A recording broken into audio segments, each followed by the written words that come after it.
오늘의 말씀은 디모데전서 4장 7절로 8절을 중심으로 해서 고난 주간에 임할 성도의 자세라는 제 말씀 상고하는 가운데 피차에 은혜 받기를 원합니다. 지독히도 못생긴 나무가 자기 앞에 서 있는 아름다운 나무를 아주 안이 꼽게 생각하고 있었습니다. 그 나무는 자기 앞에 나무가 죽어서 없어지기를 바란 적이 한두 번이 아니었습니다. 어떻게 하면 아름다운 나무를 빨리 제거해 버릴 수 있을까를 궁리 한 끝에 악마에게 청을 넣었습니다. 악마가 찾아와 그 청을 캐이 허락해 주었습니다. 내가 그 나무를 죽여주지. 하지만 그 전에 내가 그대를 필요할 때 한 번쯤 그대를 이용해도 좋다고 약속을 해줘야겠어.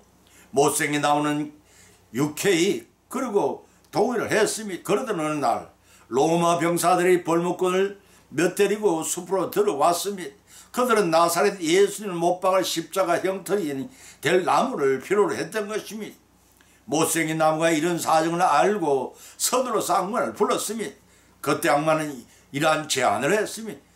그대가 죽이고 싶은 나무의 잎을 맞추게나. 그러면 내가 나무 베는 인부를 조정해서 그 나무를 택하게 하겠네. 못생긴 나무는 불어오는 바람을 이용하여 아름다운 나무로 몸을 굽혀 자기 가지로 상대방의 가지의 잎을 맞추었습니다. 악마가 그곳으로 벌목꾼을 밟기를 인도하였습니다. 이렇게 해서 아름다운 나무는 나사렛 예수님을 못 박는 십자가의 용도로 베어지고 말았습니다. 그 광경을 바라본 못생긴 나무는 그렇게 행복할 수가 없었습니다. 그 어느 날 밤 악마가 자고 있는 못생긴 나무를 흔들어 깨우더니 말했습니다. 어서 일어나게. 오늘 밤 그들 이용해야겠네. 어디다 이용하시겠다는 겁니까? 내가 한 사내를 절망에 빠지도록 부추겼는데 그가 지금 목매달한 나무를 찾고 있네. 그 사내를 그대한테로 인도할 테니 그자가 자네 가지에 밧줄을 걸치고 목을 매달게 해주게나. 조금의 유태인 하나가 못생긴 나무 앞에 멈추어 섰습니다. 그는 먼저 자기 목에 밧줄을 감고 나무 위로 기어오르더니 다른 한쪽 밧줄을 끝을 튼튼한 가지에 묶었습니다. 그런 다음에 절망에 찬 외마디 비명을 내뱉고 나무에서 내려 자살해버리고 말았습니다. 못생긴 나무가 끔찍한 강경을 목격하고는 악마에게 물었습니다. 목매단 이 산의 이름이 무엇이죠? 유다라네. 가로진 유다.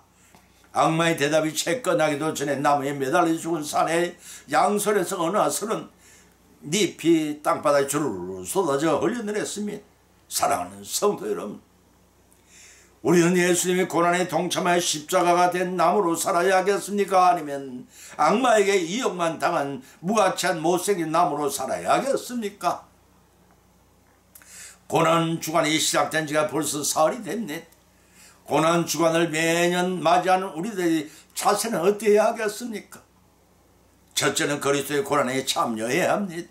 두 번째는 자신의 고난을 예수님을 본받아 인내해야 합니다. 세 번째는 예수님을 본받아 경건한 생활이 되도록 힘써야 합니다. 이러한 세 가지 말씀을 성경에 발차여 상고하는 가운데 피차의 은혜를 받고 복을 받는 귀한 시간이 되시기를 예수님의 이름으로 간절히 축원을 드립니다. 첫째는 그리스도의 고난에 참여해야 한다는 것입니다. 빌립보서 4장 12절로 14절을 찾아보면 기록하기를 내가 비천에 처할 줄도 알고 부에 처할 줄도 알아. 모든 일에 배부르며 배고픔과 풍부와 궁핍에도 일체 비결을 배우느라. 내게 능력 주시는 자 안에서 내가 모든 것을 할 수 있느니라. 그러나 너희가 내 괴로움에 함께 참여하였으니 잘하였도다 라고 하였습니다. 세상에 많은 사람들은 손 안 대고 코를 푸는 요행을 바랍니다. 그것은 부지런히 일을 하지 않고 단번에 일확천금을 노리는 자들과 다를 바가 없습니다.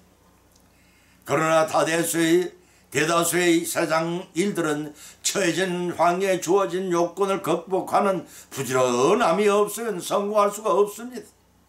순간적인 권면함이 아니라 일생을 통한 인내 끝에 원하는 바를 이룹니다.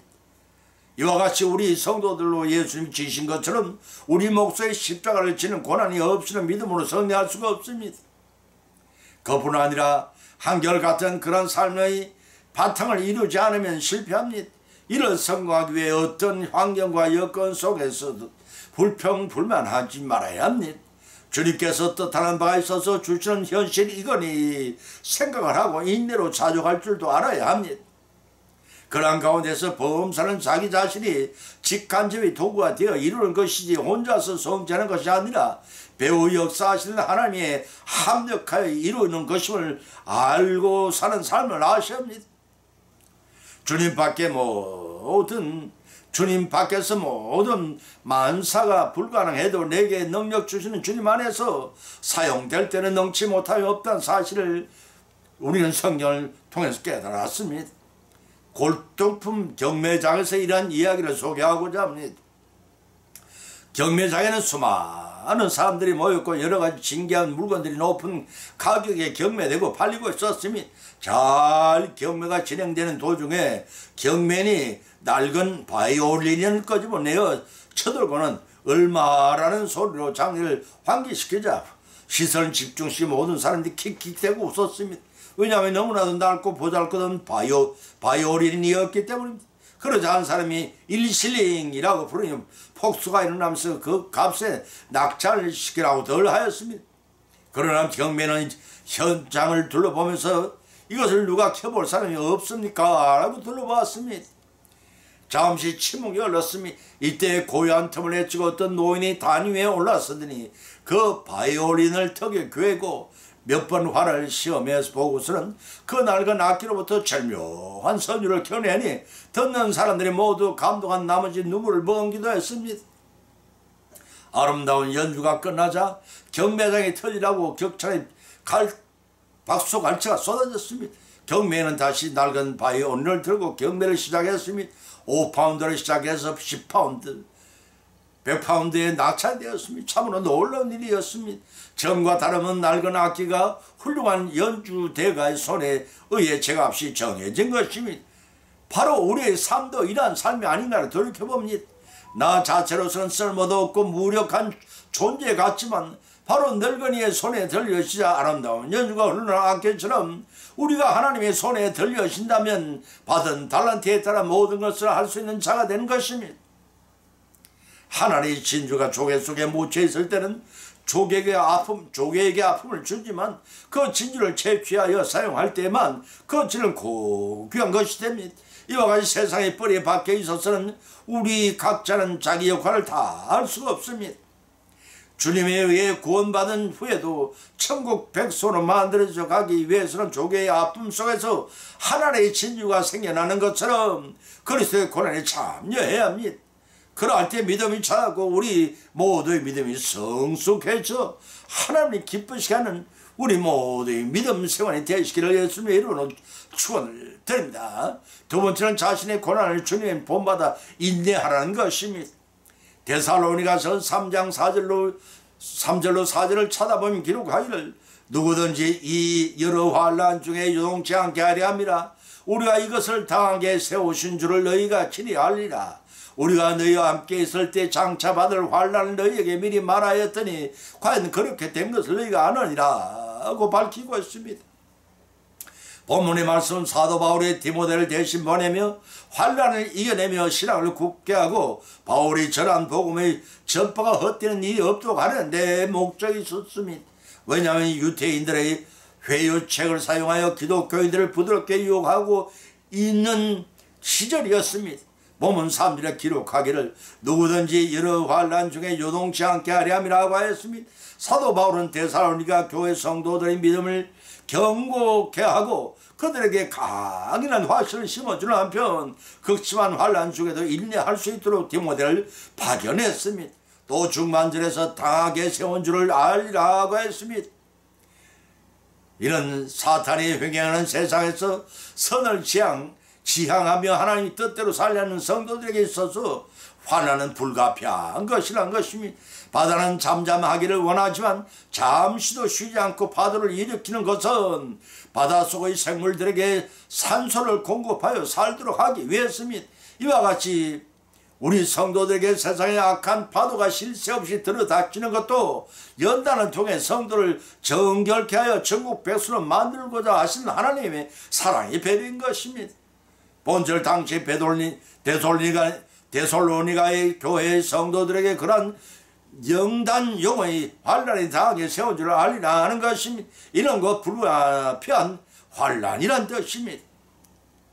여기서 중요한 사실은 믿음이 신실하지 못한 신자들에게는 연단의 기회를 보류하고 있습니다. 왜냐하면 시험을 당하지 못하면 바닥의 믿음마저 무너져버리고 실망하여 주님을 떠날 수가 있기 때문입니다. 이를 모르는 사람 중에는 이러한 무풍지대가 마치 하나님이 축복을 받은 것으로 착각하고 계제를 부릅니다. 그들에게는 구원은 있지만 하늘의 상급은 없습니다. 반면에 감당치 못하는 시험은 피할 길도 주시지만 그 시험을 통과하면 다음 단계의 믿음이 성숙되도록 하나님이 인도하십니다. 이것은 저주가 아니라 축복입니다. 불신자들도 고진감래라는 거 했습니다. 고생 끝에 낙이 있다는 말입니다. 우리 믿음 생활도 실족시키는 마귀와 거칠고 사나운 세상에서 이기지 않으면 이 땅의 장막이 무너질 때 천국 백수로 살아갈 영생 구원을 쟁취할 수가 없습니다. 본전에서 장차받을 여러 환란 중에서 요동치 않게 하려 함이라 했습니다. 여기서 여러 환란이란 선행절과 연결된 말로서 이미 하나님의 의에 작정된 환란을 말합니다. 이 환란은 바울이 데살로니가 교회를 향해서 여러 가지로 언급했습니다. 데살로니가 전서 2장 11절 12절과 4장 1절 2절 데살로니가 후서 2장 5절에서 기록한 바대로 장차받을 현실적인 환란이란 것입니다. 사도행전 14장 22절 데살로니가 후서 1장 4절 6절에 기록한 말씀을 참조하시기 바랍니다. 이를 본절에서는 장차 받을 환란이라고 했습니다. 또 이어서 환란을 받을 것을 미리 말하였더니 과연 그렇게 된 것을 네가 아느니라고 하였습니다. 사도행전 14장 22절을 찾아보면 기록하기를 하나님 나라에 들어가려면 많은 환란을 겪어야 하리라고 박혀놓고 있습니다. 천국은 죄에 있는 사람은 들어갈 수 없는 나라라고 성경은 우리에게 일러주고 있습니다. 만일 구원받은 자들이라고 그대로 천국에 모두 다 들어간다면 그곳은 어찌 되겠습니까? 일평생에 더럽히신 영과 육을 정결케 하는 작업이 필요합니다. 이 세상에서 연단을 받는 것은 스스로 지은 자신의 죄의 때를 씻어내는 과정입니다. 이 정결 과정을 통과하는 것이고 자신의 고난을 예수님의 고난을 본받아 인내로 정리하는 것입니다. 고난 주간에 임한 성도의 자세는 하나님께 주시는 세상의 연단 과정을 무사히 통과하여 천상문에 기다린 천사들의 영접을 받으시는 우리 모든 성령의 믿음이 여성이 되시기를 예수님의 이름을 간절히 축을 드립니다. 세 번째는 예수님을 본받아 경건한 생활에 임해야 한다는 것입니다. 디모데전서 4장 7절 8절을 찾아보면 기록하기를 망령되고 헛다른 신화를 버리고 오직 경건에 이르기를 연습하라. 육체의 연습은 약간의 유익이 있으나 경건은 범사에 유익하니 검생과 내생의 약속이 있느니라고 밝혀놓고 있습니다. 지금 우리는 경건에 이르기를 위해 어떻게 성경 말씀대로 실생활에 실천하고 적용하고 있는가를 우리 잠시 한 번쯤 자신을 돌이켜보시기 바랍니다.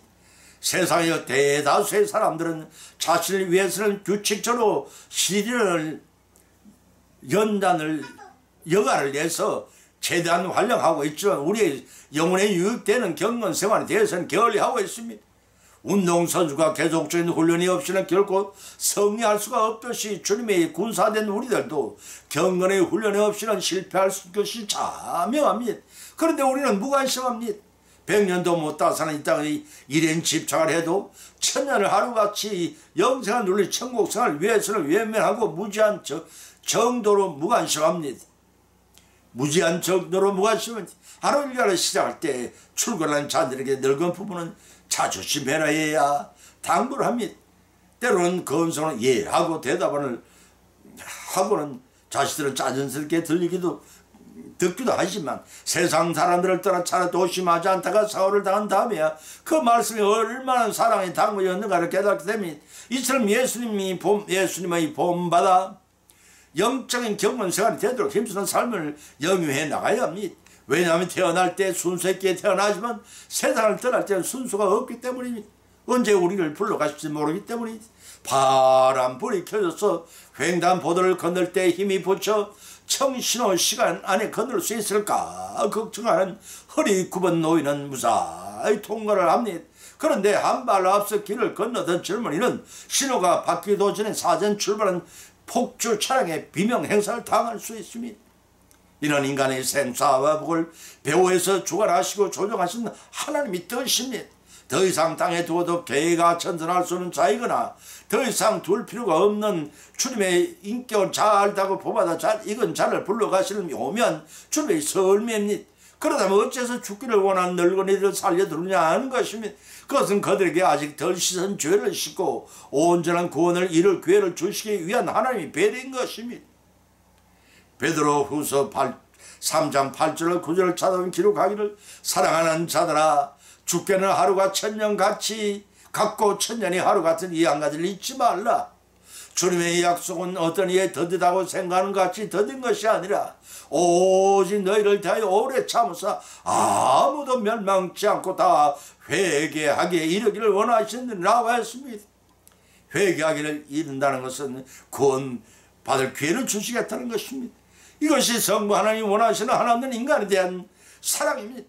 때문에 보면 7절엔 망령되고 헛다른 신화를 버리고 경건한 일을 이르기를 연습하라 하고 했습니다. 여기서 망령된 헬라어 베벨로스라는 말은 사악한 속된 경건치 않은 이란 뜻을 지니고 있습니다. 종교적인 용어는 사용될 때 무가치한 것을 가리킵니다. 또 허탄한 이란 헬라어는 그라오테스라고 하는데 이 말의 의미는 노파들의 아이들에게 꾸며내 들려주는 험한 이야기를 가리킴 따라서 망령되고 허탄한 신앙은 영재주의 영향을 받는 무익한 신앙 같은 거짓 교훈을 지적한 것입니다. 본줄 말미에서 경건의 얘기를 연습하라고 하였고 또 보면 8절에서도 경건은 금생과 내생의 약속의 년이라고 했습니다. 여기서 경건은 헬라어 유세베이아라는 말은 사람이 하나님을 향해 존경과 경외하는 마음을 드리는 것을 의미합니다. 따라서 경건을 연습하는 충실한 생활은 우리가 이 땅에 살고 있는 금세계에서도 하나님 안에서 화평을 누리고 마가복음 6장 33절로 살살이 말씀이 내 생에 곧 내 생에도 영생을 누리게 된다는 것이 마가복음 10장 30절 말씀입니다. 다시 말해서 육신 중심의 생활은 이 땅에서 유익을 주지만 경건한 실천 생활은 장차 하늘나라에 하나님 앞에서 고귀하고 영원한 축복을 받아 누리게 한다는 것입니다. 그러나 세상의 대부분의 사람들은 이를 모르는 영적 소경이기 때문에 이 진을 깨닫지 못하고 영벌의 길을 가고 있는 것입니다. 우리 모두 다 이러한 사실을 알리고 복음을 전파하는 가운데 예수님의 인격을 본받아 경건 생활을 이 땅에서는 물론 천국 하나님 보좌 앞에 이어지는 축복을 받고 영생 본을 누리시기를 예수의 이름으로 간절히 축원을 드립니다. 결론을 맺습니다. 오늘의 본 말씀은 상고하는 가운데 피찬 믿음대로 은혜를 받았고 또한 세 가지 교훈을 받은 줄 압니다. 그 첫 번째는 그리스도의 고난 주간에 임하는 성도의 자세는 그리스도의 고난에 참여해야 한다는 것입니다. 두 번째는 그리스도의 고난 주간에 임하는 성도의 자세는 자신의 고난을 예수님을 본마다 인내해야 한다는 것입니다. 세 번째는 그리스도의 고난 주간에 임하는 성도의 자세는 예수님을 본마다 경건 생활에 힘써야 한다는 것입니다. 이런 교훈을 받은 것으로 그치지 마십시다. 구설이 서말이라 해도 꿰어야 목걸이가 되는 것입니다. 우리 실생활에 실천하고 주신 교훈의 말씀을 응용케 하시는 성령의 역사하심에 힘입어 믿음이 자고 예비하신 하늘의 복을 모두 받기 위해 결단한 귀한 시간이 되시기를 예수님의 이름으로 간절히 축원을 드립니다. 찬송가 597장을 올리겠습니다.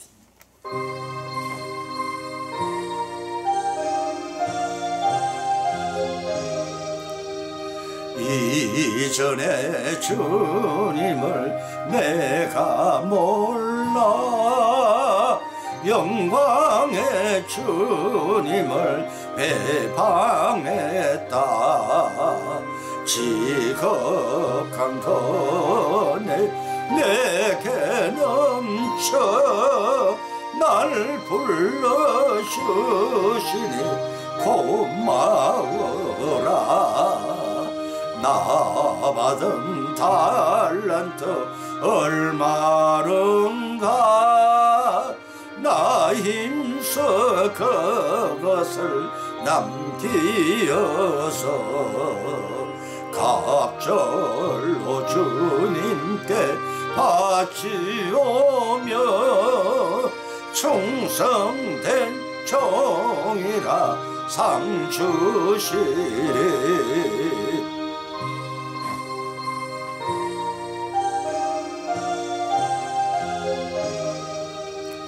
천하고 무능한 나에게도 귀중한 직분을 맡기셨다. 그 은혜 고맙고 고마워라. 이 생명 바쳐서 충성하리. 나는 일들이 하도 적어 큰 열매 눈앞에 안 베어도 주님께 죽도록 정성하며 생명의 멸류관 얻으리라. 아멘.